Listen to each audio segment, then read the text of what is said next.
कवन मैया गोर बड़ी कवन मैया कोरिया कवन मैया बाड़ी अंगवा के पतर कवन मैया बाड़ी अंगवा के पतर कवन मैया दुर्गा मैया गोर बड़ी काली मैया कोरिया शीतला मैया बाड़ी अंगवा के पातर शीतला मैया बाड़ी अंगवा के पातर शीतला मैया कवन मैया शेर चढ़े कवन मैया हाथिया कवन मैया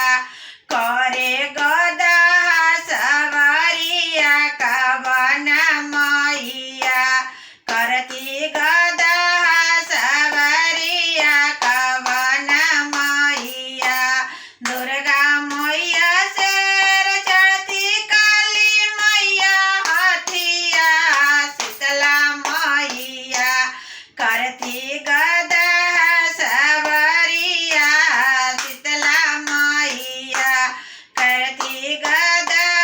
सवारिया शीतला मैया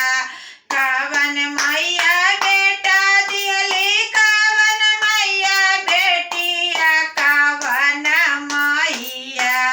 दिहली आवाज सिंदूरवा कवन मैया दिहली आवाज सिंदूरवा कवन मैया दुर्गा मैया बेटा दिहली काली मैया बेटिया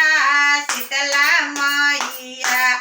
दिहली आवाज सिंदूरवा शीतला मैया